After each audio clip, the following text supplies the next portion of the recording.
Adolfo Alvarado Belloso, nuevamente en el programa Conversatorio Virtual sobre temas procesales, que la Academia Argentina de Derecho Procesal brinda como tarea de extensión universitaria para la maestría en Derecho Procesal de la Universidad Nacional de Rosario. Los temas que nos convocan en estos lugares de conversaciones, estos son los conversatorios, son siempre procesales. El de hoy va a ser un tema para procesar, alrededor del proceso. Hace unos años me tocó hacer la ley orgánica del Poder Judicial de la provincia. Hasta ese momento el abogado era un auxiliar de la justicia. A mí me pareció que era calificarlo como poca cosa el abogado, colocarlo a la misma altura que los funcionarios de menor jerarquía. Y entonces le di un nombre diferente que lo ostenta desde entonces en la ley orgánica del Poder Judicial vigente en la provincia de Santa Fe. Lo llamé coadyuvante esencial de la justicia. Sin abogado no hay una real realización de la justicia.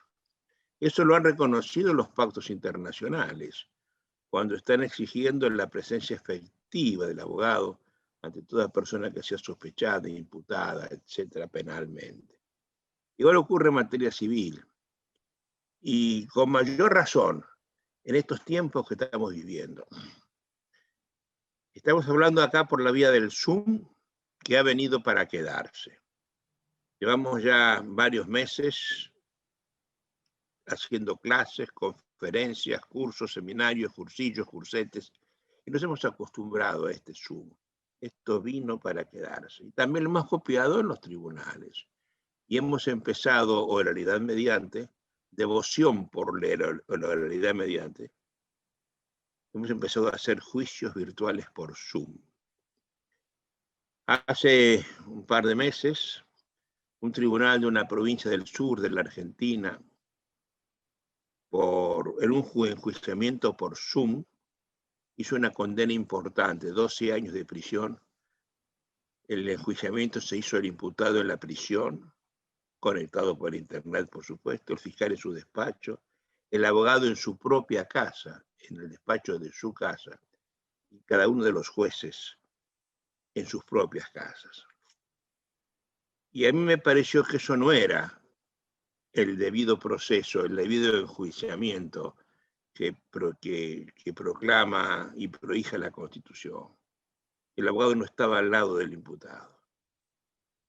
No podía darle la tranquilidad, la mirada serena, el consejo oportuno, sino pidiendo permiso, evadirse a otro Zoom particular.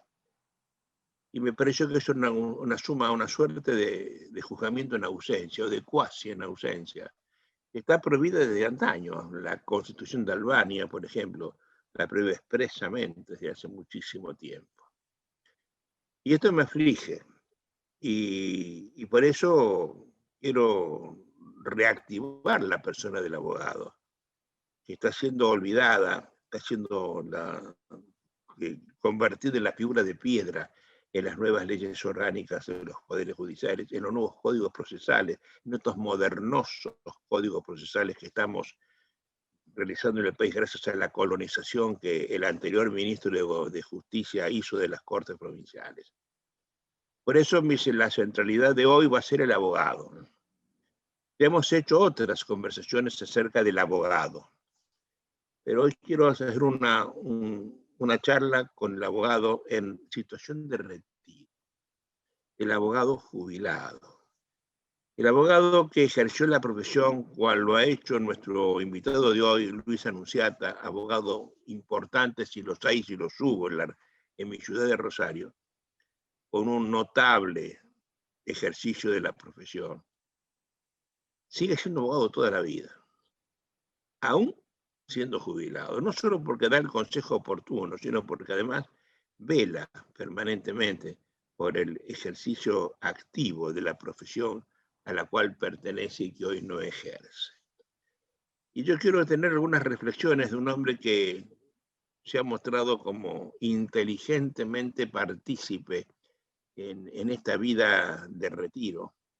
Luis Anunciata es director la Caja de Jubilaciones de la provincia de Santa Fe, director de hace varios años y recientemente ha sido reelegido en el cargo por el buen desempeño que ha tenido en su actividad. Mi querido Luis, bienvenido a este conversatorio. Esta quiero que sea tu casa. Nos une una amistad de muchos, muchos años. La amistad es una avenida de doble mano. Es el amor recíproco de dos hombres, hablaba la ley de partidas, ¿no? Y eso lo practicamos, ejercemos amistad. Así que quiero que te sientas en tu casa y que empieces a reflexionar. Vamos a hacer una charla distendida, desorganizada como todas las charlas nuestras, pero que hagamos reflexiones acerca de lo que es, de lo que suelen ser las vicisitudes abogadiles en tiempos de retiro y además en tiempos de pandemia. Luis, bienvenido. Te sumo a la conversación. Te agradezco, Adolfo. Vos sabés que cuando me anoticiaste esta posibilidad de dialogar en el conversatorio, obviamente que no es que era la primera vez que la escuchaba, pero quise ratificarla y la busqué. Y efectivamente, bueno, nosotros no la usamos mucho, pero qué bueno. Es decir, generalmente decimos nos reunimos a hablar esto, aquello, pero nunca, digamos, sobre el concepto conservatorio. Y la verdad que es un diálogo, y he visto otras grabaciones, en donde no solamente se encuentran dos amigos, sino que se encuentran dos personas que quieren transmitirse y que a su vez quieren transmitirle a los demás qué es lo que sienten, sintieron y qué es lo que desean seguir sintiendo. Ese es el otro tema, en el sentido, el seguir sintiendo. Hace ya 16 años que estoy jubilado, Adolfo. Como bien lo dijiste, no sé, yo te agradezco todas tus dulces palabras, generosas, ¿cierto? Pero bueno, no, fui un abogado del foro, dedicado a una tarea muy concreta. Yo fui, como lo recordarás, abogado de Obras Sanitarias de la Nación, después de la DIPOS y después estuve en el ente regulador. Mi tema siempre transitó por el lugar y lo que importaba prestarla y lo que importaba un espacio muy lindo que realmente me llenó de mucha experiencia y me permitió. Yo terminé siendo eh, eh, especialista en atender al usuario. Es decir, mi trayectoria en obras sanitarias de la provincia derivó en que cuando se quedó, digamos, un ente de control, a mí me asignaron la tarea de defender al usuario. Era especialista en atención al usuario. Obviamente, eso después me llevó a incorporarme al Instituto de Protección Jurídica del Consumidor del Colegio de Abogados, y después eso con una ONG llamada El Agua y el Hombre a recorrer el mundo, llevando mensajes, llevando toda la experiencia, todo lo vivido. Y luego, después llegó esto, que es el derecho previsional, desde la Caja de Jubilaciones, pero previo antes a la Caja, transité por la Asociación de Jubilados, es decir, fue como un trampolín por el que transité, haber sido presidente de la Asociación de Jubilados y luego después director de la Caja, y en este momento reelegido nuevamente, como bien dijiste, como presidente hasta que transitemos esta pandemia, porque obviamente estamos con mandatos prorrogados por ley y en el caso mío, digamos, pre-proclamado, porque obviamente no hay otra lista para competir en las elecciones, así que bueno. Así que bueno, vamos a verlo al abogado después que digamos, no sé cuál sería la palabra correcta, podríamos decir suspendió, podríamos decir canceló la matrícula, aunque en nuestro colegio seguimos siendo matriculados. Lo que pasa es que no ejercemos la profesión, pero continuamos siendo matriculados. Y entonces acá sí quiero contarte cosas muy lindas que justamente hacen a este tiempo en el tiempo de la asociación me reuní o nos reuníamos o reuníamos a todos los colegas jubilados. Y una de las tareas muy lindas que hice o que creo haber hecho y me acompañaron otros, y también es haber amigado a muchos colegas que durante el ejercicio de la profesión habían defendiendo a sus clientes o a sus pareceres o a lo que fuere, llegado a distanciamiento en lo personal, algunos habiendo sido amigos y otros no, sino conocidos del foro. Bueno, esa fue una Oye, hermosa... pero eso es muy común, Luis. Amigos de toda la vida o compañeros de facultad, de egreso, que se pelean de por vida por un pleito, ¿no? Eso pasa cuando se toma como causa personal y propia cada una. Vos lo tenés ahí atrás al Quijote. Cuando te colocas en Quijote Así es. de tu propio cliente, te pasan esas cosas. Eso es muy bueno, es una tarea de amigar a los viejos amigos hoy enemigos. Exacto. Cosa que es No, que difícil, ¿eh? quedaron en una situación, en un stand-by. No se sabía si podían volver a ser amigos o si iban a continuar siendo enemigos. Y realmente ya enemigos no podían ser más porque ya el ejercicio de la profesión no lo hacían más. Y entonces se reencontraron, reconocieron errores, aciertos, fueron sinceros, realmente pudieron volver a estar en paz los dos. Una cosa muy, muy linda que me pasó, como por Oye, una ejemplo, frase muy linda, estar en paz con uno mismo, ¿eh? no, Qué y a su cosa vez con el difícil, amigo, Luis. y estar en paz con el amigo también, en el sentido, a quien te habías distanciado.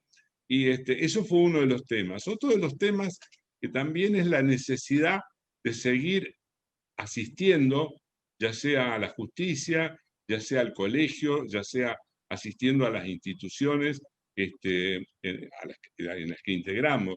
O calcular que nosotros tenemos el colegio como gremio, tenemos la caja forense en la parte de salud y tenemos la caja de jubilaciones en el tema conjuntamente con la forense en la previsión del abogado. Y, por ejemplo, otro de los temas que sí, por ejemplo, entiendo que debería avanzarse, si bien no se ha hecho mucho, es, por ejemplo, ¿qué mejor que el abogado jubilado que integren los tribunales de ética de los colegios de abogados? Es decir, nos encontramos, obviamente que el tribunal de ética es muy difícil, seguramente vos lo sabés porque estuviste en la magistratura y estuviste en el ejercicio de la profesión, en un momento determinado ser eh, miembro del tribunal, por un lado, donde tenés que ser muy, muy objetivo, y después en el ejercicio de la profesión, y encontrarte, en una de esas te toca juzgar en el tribunal de ética a un par tuyo, que en este momento puede estar litigando con vos en un asunto. Situación que el abogado jubilado, al retirarse de la profesión y teniendo ya sus años y su experiencia, es la persona justa dentro de dos pares para realmente administrar el tribunal de ética. Entonces es un parecer, Oye, pero eso no se hace, Luis.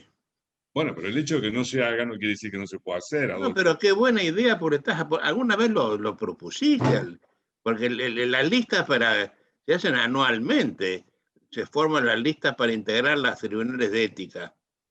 Y nunca he Sí, visto un abogado jubilado en eso. bueno, porque Siempre hay justamente, abogados de pro, no siempre hay abogados importantes, ¿no? No cualquier badulá que integre esas listas, pero qué buena que sea un abogado importante jubilado, ya está fuera del bien y del mal, está en otra cosa. Es muy buena idea. exactamente, exacto. Sí, sí. Bueno, lo que pasa es que también acontece lo siguiente, y esto es oportuno que lo charlemos, es la reposición. Vos decís, en su oportunidad, cuando trabajaste en el Código de Procedimiento, le quisiste dar al abogado un lugar totalmente distinto al que podía se le dado antes, y lo colocaste en donde estamos ahora. Pero acontece que, por ejemplo, no hay un reposicionamiento, o todavía no está definido bien un reposicionamiento, qué rol siguen cumpliendo los abogados jubilados en los colegios de abogados, en las instituciones. De las tres instituciones que te estoy hablando, del Foro de Rosario de la provincia de Santa Fe, solo hay representatividad del colectivo de los jubilados en la caja de jubilación. El directorio está integrado por 6 directores, donde 4 representan a los activos y 2 representamos a los pasivos. Mi posición es que debería haber igualdad, deberíamos ser 3 y 3. Y entonces el colectivo de los pasivos estamos representados por los directores que fuimos elegidos por los pares, es decir, por los jubilados, como los Que directores hacen de los activos. minoría, que hacen minoría. De Estamos 6, en 2 a la minoría. minoría. Claro. Y Exactamente, son los estamos en, recipiendarios de los beneficios inmediatos de los beneficios de la caja. exactamente, bueno. Ese es un rol, pero por ejemplo en la caja forense vos te vas a encontrar en las listas que no aparece un abogado jubilado, te encontrás que en el colegio de abogados tampoco. Entonces yo estoy luchando y el colectivo de la asociación que integramos, el de la comisión directiva, estamos luchando para que la legislatura reforme las leyes y le empiece a dar al abogado jubilado un espacio. Por ejemplo, no voy a hacer nombres, sí voy a ser referente. En su oportunidad, y me consta, y seguramente vos también sos de aquella época de lucha, te consta el rol que tenían en su oportunidad cuando se formaron las cajas, tanto las jubilaciones primero y la forense, de los procuradores. Bueno, hoy en día hay muy pocos procuradores, pero siguen teniendo 2 directores en la caja forense. Yo no digo de que los procuradores no estén más en la caja forense, no. Creo que tienen que seguir teniendo una representación. Pero creo que el número de jubilados que ya hay y que estamos afiliados y beneficiarios, pero partícipes, nos hace el espacio a que tengamos que tener un representante en el directorio. Y lo mismo entiendo que debe ser en la caja, en el colegio de abogados. Que vos me digas, mirá, podés ser hasta el límite de ser vocal o podés ser hasta secretario. Mira, no lo sé en este momento si me pondría a discutirlo por el solo hecho de ingresar nada más. En la caja de jubilaciones no ha habido ningún inconveniente. Los directores pasivos, que éramos minoría, fuimos presidente, y no soy yo, sino que han sido muchos antes de mí, que siendo directores y estando en minoría, directores de la caja. Y te digo la verdad que es una muy linda experiencia, porque no solamente me da vida o me ayuda, me permite a mí ser, sino que también me permite a mí dar, y a su vez me permite reunirme con un grupo muy grande de colegas que están en la asociación, que me apoyan, me asisten, realmente me indican y me orientan y hasta lo que fuere, para que realmente vayamos adelante en las necesidades y en las circunstancias en las que estamos. Oye, te Otro, interrumpo, Luis. Vos estás hablando de la época de los años 60. En los 60 y los 70, cuando Enrique Rousseau, cuando Vicente González, cuando Herrera Fornari, Forquera, sí, eran los procuradores importantes. Don Ángel Peralta, te acordarás de la figura sí, consular de sí, te ese digo, viejo.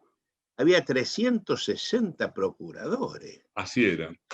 Era la tercera parte o casi la mitad de los abogados, 800 abogados y 360 procuradores. Hoy no se da esa relación de ninguna No, para manera. nada, pero y ha crecido mucho. O sea, no, no es tanto del 60, es de la década del 48, 49, es por esa época que nacen nuestras leyes y obviamente que se desarrollan fuertemente en Pero la te década recuerdo del... que en la década del 60 se sumaron un montón de procuradores Ah, sí, paraguayos, que eran los que exactamente.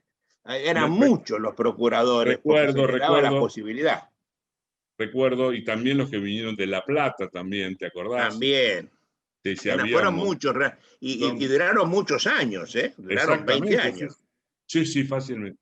Bueno, y sí, sí, te diría más, yo era chico y recuerdo el bar del 25 de mayo que estaba en Dorrego y Córdoba. Córdoba, y ahí se reunían Antequera, Herrera Fornari, Bianchini, que era un abogado, Argelés, tantos procuradores de aquella época que vos seguramente los recordarás. Bueno, Oye, este, pero además me recuerdo el Gorostarzu, ¿no? El 25 de exactamente, mayo era el Gorostarzu que hacía unos caracoles ahora, y hacía un exactamente. mondonguito en cazuela espectacular. Bueno, pero bueno, volviendo entonces de nuevo a hoy, está demandando, por ejemplo, todos los jubilados, un nuevo espacio, porque se sienten muy útiles, se sienten muy bien y quieren aportar. Mira, te voy a contar otra experiencia que tengo, y esta sí es procesal, por lo tanto ya no va a ser tan paraprocesal, sino va a ser preprocesal. Vos sabés que muchos se jubilan, pero todavía tienen cuerda o tienen hilo en el carretel. Quieren seguir ejerciendo. Y obviamente la matrícula, al cancelarla o al suspenderla, yo digo la palabra suspenderla porque la podés reactivar nuevamente, y lo han hecho, y en este último tiempo he visto colegas que han entrado y han salido de estado de pasivo a activo por situaciones puntuales que tuvieron que atender, cosas de familia o de amigos o cosas importantes que los requirieron por su experiencia. Muchos quieren seguir, pero obviamente se genera la problemática de los colegios, que dicen que si vos te retiraste, y si te retiraste, ese espacio tiene que estar cubierto por las nuevas generaciones. Me parece muy bien, así es. Yo creo que lo nuestro es una transferencia generacional, y esa transferencia generacional realmente debe ser una cadena. Pero acontece lo siguiente, que alguien, y esto lo hemos estado charlando también, son todas ideas para proponer, es digamos, el colega jubilado que pueda asistir como procurador, o vos, que sabés mejor, le vas a dar el nombre apropiado, aquellos jóvenes en la profesión, menores de 5 años, a quienes se los puede asistir, cosa de que si no, quedan a las expensas del error, de tener que llamar a alguien y perder el asunto, lo que fuere. Es decir, darles una intervención limitada, digamos, por tantos De tipo asuntos. académico. Exactamente, que lo vaya llevando en ese nuevo asunto. Vos sabés mejor y mucho más que yo. En algunas legislaciones, vos te inscribís en la matrícula hoy y no vas hasta la Suprema Corte de Justicia mañana con un... Vos te recibís hoy, te matriculás mañana, y pasado mañana podés ir hasta la Suprema Corte con un escrito, ¿cierto? No Firmándolo. así en Inglaterra. No así en Francia también, en donde te van limitando tantos y cuantos años para poder realmente acceder. Bueno, entonces encontrarse de hacerle una asistencia a todos aquellos jóvenes abogados que se inician, en donde el abogado continúa en el ejercicio de la profesión, lo asiste, no está sacando trabajo ni quedándose con trabajo, sino que está aportando una experiencia al trabajo. Yo lo he analizado desde la caja, que es donde realmente lo veo, y para mí que un abogado tenga un abogado jubilado, matriculado, no matriculado, digamos, con suspensión de matriculado, una asistencia a la hora del aporte, para mí no varía, porque indefectiblemente el asunto va a terminar aportando, ya sea por uno o por otro. Por lo tanto, pero es el colegio, son los colegios los que dicen de que no. Pero no está mal, porque también, por el otro lado, los colegios tienen los consultorios jurídicos gratuitos, en donde también podrían tener ahí un espacio de colaboración. Es decir, son todas alternativas. Eso sí, le va a demandar al nuevo abogado, le va a demandar al abogado una actualización, porque realmente esa actualización, y más en este tiempo, viene muy fuerte.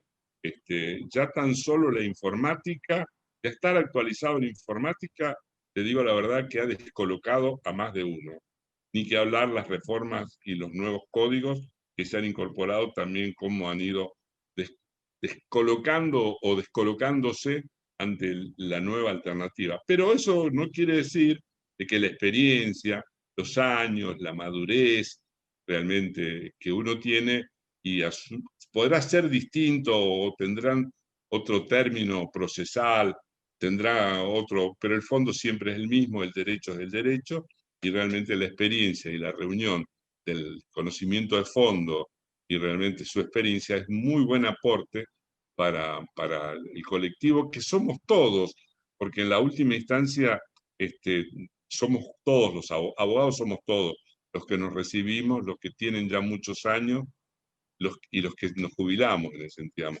Así que sí, es un tema muy, muy interesante. Son todos aportes.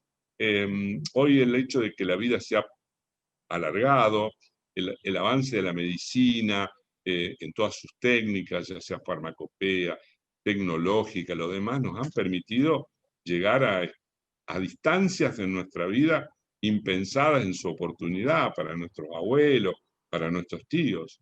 Es decir, tener, no sé, qué sé yo, la edad que tenemos, Adolfo, podemos decirla o no, quienes nos conocen la saben, pero en la última instancia somos mayorcitos, y tenemos la vitalidad, el conocimiento. Yo realmente te reconozco a vos un gran generador de nuevas situaciones a partir, vos estás jubilado de la magistratura, vos ejerciste la profesión, te retiraste de la profesión, estás en la docencia, estuviste, seguís generando en este momento nuevas actividades. Esto me parece extraordinario, lo he conversado con algunos y le he comentado, me dice, brillante Adolfo, cómo realmente supo ubicarse en este tiempo para seguirnos comunicados. Bueno, es tenemos que ayornarnos, el Zoom, todo esto es lo que viene y vino para quedarse y se quedó.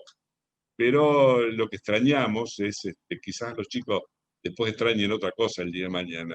Lo que nosotros seguimos extrañando es el pasillo, seguimos extrañando el barcito de tribunales, seguimos extrañando la visita al colega en su estudio, seguimos extrañando el vernos, el realmente sentirnos, porque yo y vos nos sentimos y seguimos comunicados a pesar de habernos este tiempo no habernos visto.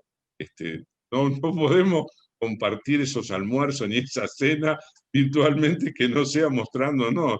Vos sabés que yo siempre que veo los programas de cocina, siempre digo que me gustaría ver el sabor.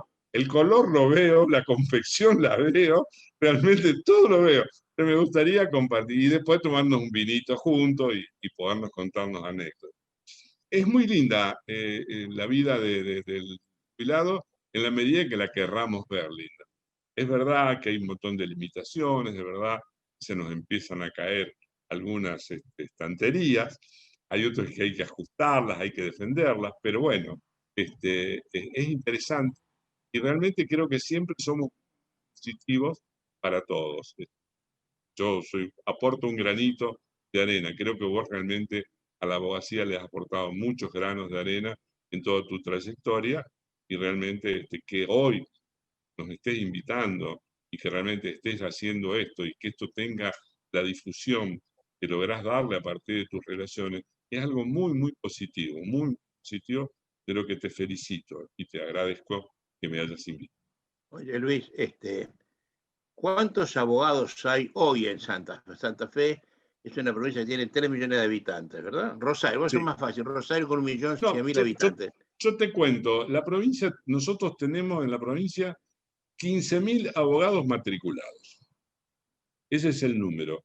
Y un número de 2.600 entre jubilados y pensionados. Y a su vez está más repartido, debe tener 8.000, 9.000 el Colegio de Abogados, 3.000, 4.000 el Colegio de Santa Fe. Sé que tienen menos de 1.000 los colegios de Rafaela, Venado Tuerto y Reconquistas. Esos no llegan, deben estar algunos en 900, 700, 800. No creo que entre los tres pasen de 2.000, 2.200. ¿Cuántos hay en Rosario, me dijiste? Yo calculo que hay 13.000. alrededor de 8.000 a 9.000 matriculados, pero acontece también que hay muchos matriculados y no todos, por ejemplo, están en el ejercicio de la Esa es la profesión. pregunta. ¿Cuántos ejercen realmente la profesión? Yo te diría que debe ser un número entre 3.000, 4.000. Lo máximo que te puedo decir es 6.000, tomando una relación de muchos expedientes mensuales a 2 expedientes mensuales, porque también tenés que evaluar eso. Te cuento una cosa importante. Cuando yo entré al tribunal, 1956, estaba en un tribunal correccional, juego correccional, que estaba situado exactamente al lado del Colegio de Abogados de Rosario. A la sazón, el secretario sine die era Guillermo Ortiz de Guinea, con quien me unió una efectiva y era una amistad. Y Y yo me enteré que allí había en ese momento, con una población de aproximadamente 800.000 personas, había 450 abogados matriculados, de los cuales ejercían activamente la profesión de verdad, no que estuvieran abogados de banco, no, de verdad, eran solamente abogados, menos de 300. Cuando yo fui subsecretario de Justicia del gobierno de Silvestre Benni, en ese momento se hizo un censo importante, Rosario arrojó 1.200.000 habitantes, y para 1.200.000 habitantes arrojamos en ese momento 800 abogados, de los cuales ejercían activamente la profesión 300. Años después, ya no me acuerdo del censo, pues ya la vida me borra los números de los años, pero sí es un censo importante en Rosario, no sé si en el 62, 72, 82, no sé, por en los últimos años. Y ya éramos 1.280.000, hablo del Gran Rosario. Ya había en ese momento 5 o 6.000 abogados, pero ejercía la profesión 300. Es decir, más allá del abogado que tiene un expediente o dos expedientes, el que vive de la profesión con el número de expedientes que tiene que tener para poder vivir, no pasa de 300. Eso hace que haya una carencia abogadil muy importante, sobre todo en los últimos años. Yo esto lo hice hace, no sé, 20 años, descubrí que en cada familia había una nena o un nene que era abogado y que se llamaba las sucesiones, y se llamaban los desalojos del papá, y se llamaban los cobros de pesos del negocio del papá. En un momento en que la inflación mediante desapareció la hipoteca y desapareció la prenda con registro. Y entonces hubo una carencia profesional terrible, que es la que está viviéndose en la actualidad, ¿no? No hay juicios, no hay insumos para la cantidad de abogados que tenemos. Insisto, la sucesión desapareció del mapa abogadil. No es un abogado especialista en sucesiones. Sí, lo habrá para el asunto excepcionalísimo donde se plantea un problema sucesorio, pero si no lo hace mi hija, mi nieta o mi sobrino.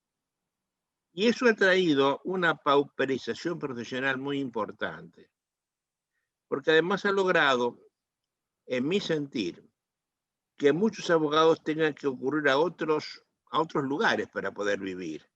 Tienen negocios, tienen... Acordate que cuando vos eras abogado joven, había un abogado que tenía un bar y atendía en el bar, era de cerveza y vendía.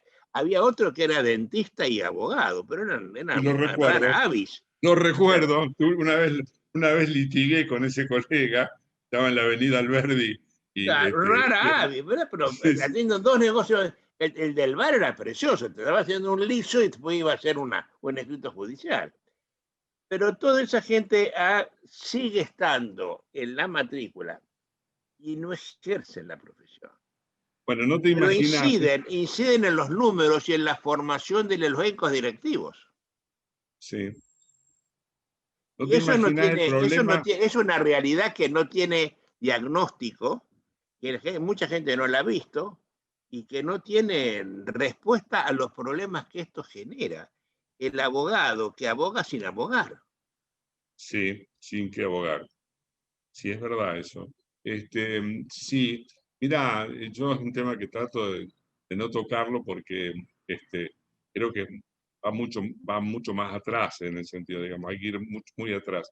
Tengo presente cómo algunos estados programan cuántos asuntos puede haber en una ciudad y cuántos asuntos de esos pueden ser judicializados, y entonces cuántos abogados pueden ser los que tienen que estar matriculados. No quiero tratar el tema de la abogacía, pero voy a tratar un tema de algo que realmente le aconteció a un amigo y eso lo utilizo para todo. Colega, hoy jubilado igual que yo, te diría sí, creo que no, creo que es un poco menor que yo. Un día hizo mucha plata, como se pudo haber hecho en este país, mucha plata, como también se perdió mucha plata. Entonces, en ese momento, quiso irse a Italia a trabajar. Quiso irse a Italia.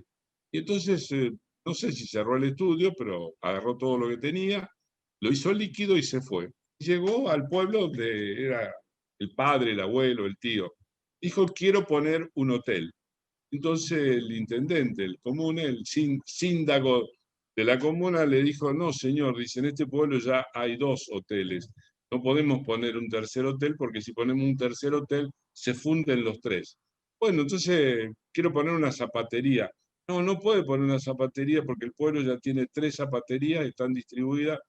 Y entonces una vez que terminó de decirle que no a todas las alternativas que él propuso, el síndico le preguntó, señor, ¿usted viene de la Argentina? Sí, perfecto. ¿Trae mucho dinero? Sí, perfecto. Dice, no puedo volver mi abuelo a Italia con la América que él quería, pero vuelvo yo, que soy el nieto. Entonces él le preguntó, dígame, ¿usted el curso de impuestos italiano lo tiene hecho? No. ¿El curso de ética comercial italiano lo tiene hecho? No. Y le entró a preguntar y no tenía nada. Conclusión, creo que pasó unas lindas vacaciones, luego retornó y volvió de nuevo a la profesión y obviamente después se dedicó a otras cosas. Sé que le ha ido muy bien siempre, que era brillante él como persona. Es decir, son todos temas que esto quiere decir que realmente, como vos bien decís, el número de abogados está en relación a la cantidad de asuntos, por eso tienen que ver también cuántas facultades se abren, en el sentido de qué cupo es. Yo siempre estuve a favor del cupo ilimitado, nunca del irrestricto, en el sentido, nunca del restringido. Pero en la última instancia tiene que haber un balance. Y entonces, cuando estos desbalances se operan por distintas políticas, nos encontramos con las realidades que vos bien decís y que realmente nos duelen porque nos hacen mal a todos y porque realmente después tenemos que apoyarlos, acompañarlos y realmente estamos desequilibrados y es muy difícil acompañar a alguien desde el desequilibrio y esa es una de las realidades que realmente no. Y nosotros desde la CACA estamos en este momento transitando por esos temas en el sentido, digamos, el estar matriculado tiene una alternativa, pero la alternativa después se acrecienta porque no solamente hay que estar matriculado en el colegio, sino que hay que estar matriculado en el colegio e inscrito en la caja de jubilaciones. Y entonces el costo de la matrícula no es el mismo, no es solo el de pagar el colegio, sino también el de pagar la caja de jubilaciones. Y una caja de jubilaciones como la nuestra es un orgullo, es realmente una administración, digamos, de nosotros, por nosotros. Tenemos solo un síndico del Poder Ejecutivo que vela por nuestra contabilidad y nuestro accionar, es realmente, pero hoy en día ese desequilibrio se vuelca y transita en todas las instituciones. Esa es otra de las verdades y realidades. Porque ha puesto el dedo en la llaga un asunto muy importante. Nosotros por democratizar la profesión, cosa que está muy bien, por llevar la profesión hacia el carenciado para que pueda tener acceso a la profesión, hemos logrado lo que en los años 30, 40 criticó Calamandrei en aquella inolvidable obra que él la llamó Troppi Advocati. Eran demasiados abogados. Y los hay. Somos demasiados los abogados. El año pasado tuve que hacer una suerte de estadísticas para ver cuál era el número de expedientes que ingresaban y que egresaban para saber si en realidad era sustentable. Y la Corte me proporcionó un promedio en Rosario de 1.600 expedientes por año por tribunal. Si multiplicamos eso por tantos juzgados civiles y distritos y tantos de distrito, tenemos un número muy importante de asuntos, para los cuales 9.000 abogados nos exceden terriblemente, porque no es que eso se divida materialmente uno por el otro, no un divisorio y un divisible. No, hay un abogado hoy, para vivir de la profesión, un estudio importante, necesita tener algunos centenares de asuntos. Vamos a desnudar la profesión. Un estudio. A ver, la abogacía no se puede ejercer en soledad. No. Si bien muchas veces estamos solos. Vivimos solos, pero con los plazos procesales y las notificaciones fictas y la mar en coche que nos han puesto los autoritarismos procesales de siempre, el abogado no puede vivir en soledad. Necesita por lo menos un socio que lo coadyuve en la notificación efectiva. Cuando esto ocurre, estamos teniendo un número de abogados, perdón, un número de estudios que están canalizando un montón de expedientes. En mi experiencia, un estudio en serio no puede vivir solo de la profesión, no tiene una cartera de 200 expedientes como mínimo. Los hay, vos sabés quiénes, estudios que tienen 2000 o más expedientes en trámite, que están dando vuelta permanentemente. Particularmente los estudios que manejan accidentes de tránsito porque les derivan las compañías de seguro. Pero un estudio con 30, 40 expedientes realmente no puede vivir, a menos que sea la época de Vélez Sarsfield, que eran todos expedientes de derechos reales importantes, ¿no? Pero hoy no. Entonces, ¿qué hace eso? El abogado tiene que tener más expedientes de los que él puede llevar y con eso no puede atenderlos personalmente. Porque cuando tenemos plazos de 3 días y notificaciones fictas los martes y viernes 2 veces por semana, el abogado no tiene tiempo material de manejar el número de expedientes que tiene que manejar por día. Vamos a mi ejemplo. 200 expedientes un abogado cualunque.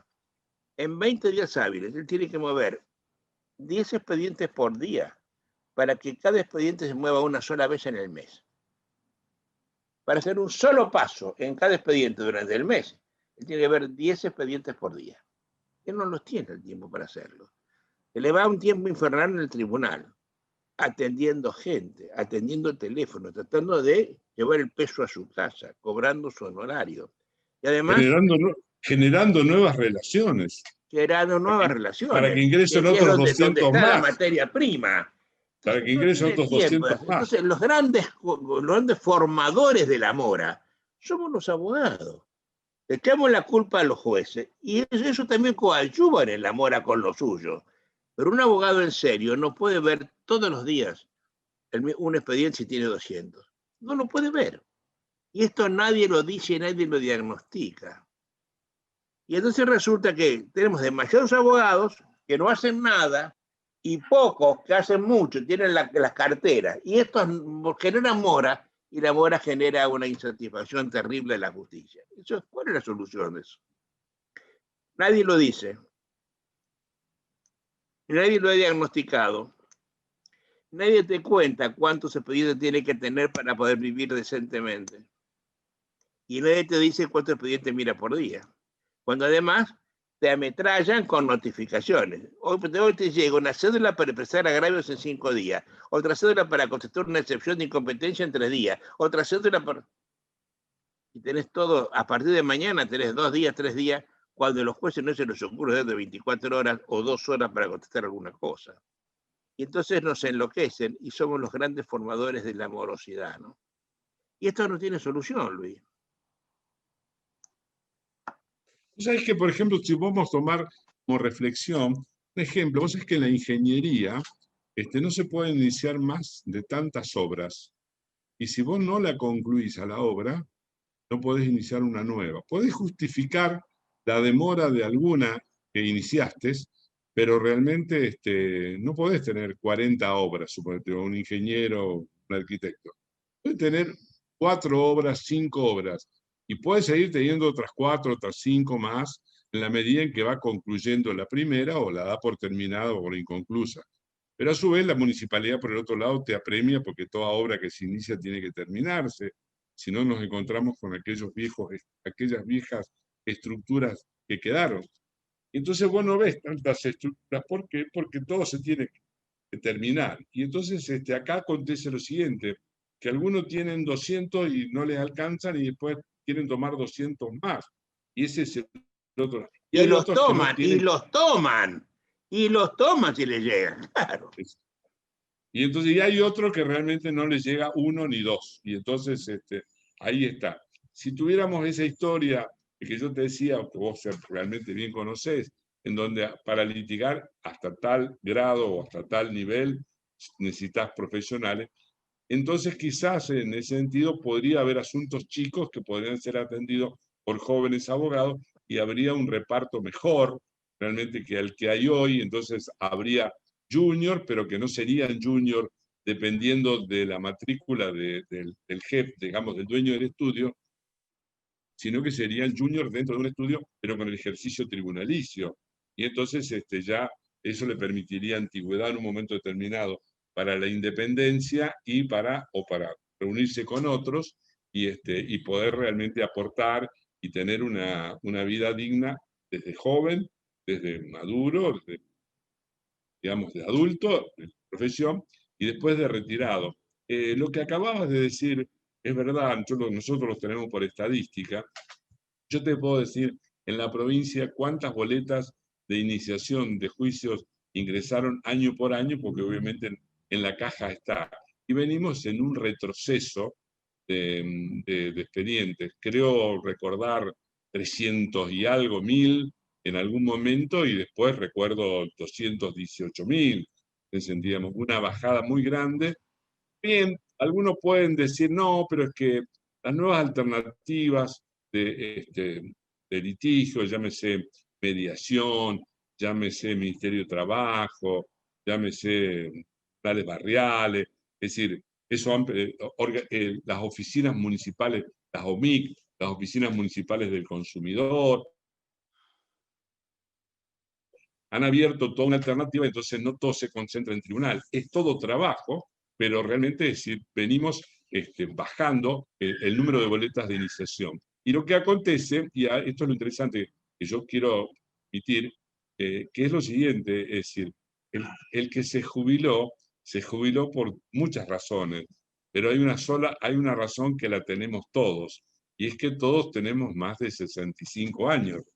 Y al tener más de 65 años, ya no tenemos las mismas fuerzas que tuvimos en su oportunidad. Y entonces la esperanza, digamos, opción de aportar a la caja de jubilaciones era que la caja de jubilaciones en el momento oportuno también nos atendiera en esa falta que no tenemos de profesión y que se convierte en la jubilación. Pero en un sistema de reparto eso viene alimentado por el aporte que hagan los jóvenes que están. Y si los jóvenes que están no llegan, no pueden aportar, no les alcanza, distribuyen mal, se torna toda una situación muy, muy difícil. Yo no sé si vos la terminaste de leer. Yo esta semana le mandé a todos los jubilados una de esas cartas que semanal o quincenalmente escribo, y en esa me refería a este tema que estoy tratando ahora. ¿Qué Oye, fue una pensaban? carta muy linda, inspirada e inspiradora. O sea, Ajá. dame algunos conceptos para que queden acá filmados, por favor. Me No, yo gustó mucho esa carta.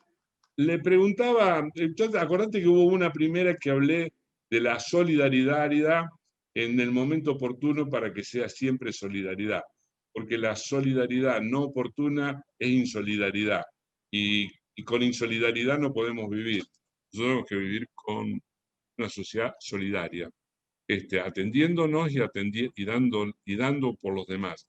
Y entonces acontece eso, que les preguntaba qué esperábamos cuando éramos jóvenes de la caja forense, de la caja de jubilaciones, qué es lo que podíamos esperar de la provincia, qué es lo que podemos esperar de las instituciones, sentíamos. Y qué es lo que hoy son ellas, si bien se siguen llamando iguales, lo que queríamos, lo que esperábamos que eran, son más, son menos, tuvimos culpa, no tuvimos culpa. ¿Qué hizo en nosotros la sociedad de consumo respecto de la educación que teníamos de la sociedad del ahorro? Que la cultura del ahorro era una sociedad, que era la del ahorro, y hoy la sociedad de consumo es la otra sociedad. Y entonces, ¿cómo nos ha influido en el sentido, digamos, si eso fue positivo o fue negativo? Yo creo que todas las cosas son positivas y todas tienen un algo de negativo, pero realmente nos encontramos con algunas situaciones que hoy en día nos hacen dudar. El vivir en un país inflacionario es una situación muy difícil, entendible para alguien que vive en un estado estable, realmente vivir en la incertidumbre en la que vivimos nosotros. Estamos preparados, estuvimos muy bien, somos unos muy buenos atletas de este estado, pero es negativo, en el fondo, al final es Oye, negativo. vos y yo hemos vivido toda nuestra vida el inflacionario. Somos expertos en eludir la inflación, o en surfearla por lo menos. Sí. Sí, pero estamos en una sociedad en donde no estamos vos y yo, Adolfo. Nosotros somos todos, es decir, vos tenés un montón a tu lado y yo tengo otro montón a mi lado y todos tienen a su vez un montón a su lado. Y si lo individual no nos va a salvar, nos va a salvar en la medida en que realmente grupalmente, colectivamente, nos ayudemos, es decir, nos complementemos, nos asistamos. Es interesante el tema, y no somos como los trapos, en el sentido, tenemos los años que tenemos, pero realmente tenemos mucha experiencia, podemos dar mucho y hemos dado mucho, y muchas veces pregunto, y una de las preguntas que hice es, ¿ya es solo un tiempo de recibir o también podemos dar? Yo creo que es un tiempo de recibir y seguir dando. Damos menos, es verdad, pero realmente la experiencia, No, el pero acabas de dar objetivo, muchas ideas para dar, acabas de dar muchas ideas para dar. Integraciones de otros colegios, tareas para los jubilados. Has dado mucha materia en esta charla. Que si alguien la toma y alguien lo inspira a alguien, pues es una cosa importante. Pueden derivar reformas legislativas interesantes después de lo que acabas de decir. Porque en ese terreno de solidaridad, a la cual estamos tan ajenos muchos, esas cosas que estás diciendo podrían solventar los problemas que eso genera. El abogado ayudando al novel abogado, el abogado viejo ayudando al joven abogado. sí, es Que una. lo necesita, que lo necesita. No saben qué hacer. El chico se recibe con los huevos y con la harina y con medalla de oro, y el día que le cae el almacenero de la esquina con un pagaré que le dice que no sabe dónde, no sabe qué hacer, ni a dónde tiene que ir, ni qué paso tiene que dar. Eso en la facultad, desgraciadamente, no se le enseña. Yo soy corresponsable de eso, ¿eh? Yo soy corresponsable de la facultad. Quiero que vos recuerdes, hace muchos años había un instituto de enseñanza práctica que dirigía Ángel Fernando Girardi, que era una facultad dentro Sí. de la facultad. Había 19 materias prácticas, que era lo que se te enseñaba, que hoy no se te enseña. Entonces le hacemos un enciclopedismo absurdo, teórico, que el chico no sabe dónde hacer la boleta de depósito para la caja de jubilaciones. Así es, Entonces así todo es. eso me parece que sería importante. ¿Por qué no hacer una propuesta en serio? Eh, Ahora hay un abogado rosarino en el ministerio y hay un subsecretario de Justicia que parece que tiene ganas de hacer las cosas. ¿Por qué no se le presentan cosas de esos para ver si se mejora todo esto? Porque estamos muy mal, Sí, Luis. otro de los temas es el Mal. siguiente. Nosotros elegimos legisladores. Los legisladores eligen asesores, pero sucede que los asesores van a otra cosa y uno muchas veces quiere ir a ellos porque el que tiene que legislar es el legislador. Para eso fue elegido. Y entonces acontece que la sociedad tiene una distancia entre el legislador y el que conoce. Pero ¿qué es lo que también tenemos que ver? Es que en los procesos estos, de lo que hay que desprenderse, Adolfo, es del individualismo. Es decir, si vos todo lo ves por el ombligo tuyo, es imposible que veas realmente a la problemática de la sociedad. Si a vos se te tapa el bosque por el árbol llamado Adolfo, o a mí se me tapa el árbol por el árbol llamado Luis, en la última instancia no vamos a ver el bosque, Adolfo. Y Es cierto. vivimos en realmente que integramos el colectivo, es una sumatoria de árboles. Puedes estar al frente como docente, llevaste adelante muchos árboles, alumnos tuyos, hacia el camino de la profesión, del conocimiento y lo demás. Pero si no solo entendemos que no hay árboles atrás y solo el único árbol que hay es el de uno, es muy difícil entonces. Y el drama es ese, otro de los temas es que no solamente nos mata la sociedad de consumo, sino también nos mata el individualismo en este momento. Y entonces ahí también es otro tema a reflexionar y a llevar. Y creo que los mayores, realmente los que tenemos, que peinamos canas, tenemos mucha experiencia para trasladar y para llevar. Ya estamos idos, como bien lo dijiste vos recién, ya estamos más allá del bien y del mal. Así que sí, creo que Oye, hay mucho Luis, por trabajar. Yo te agradezco que vos me hayas permitido esto. No sé la dimensión de esta charla cuando se publique o cuando salga proyectada, cuál va a ser, pero lo único que quisiera es que realmente hoy nos hayamos sentido tan solo dos sembradores, nada más. oye, Luis, es un muy buen final de charla eso, es un deseo importante, ¿no? Que nos, poner de relieve que nos sintamos dos sembradores, me gustó. Luis, te agradezco tanto la presencia de hoy. Hemos enriquecido el ciclo con esta charla, que además es una charla inédita, hablar de cosas que nunca se hablan.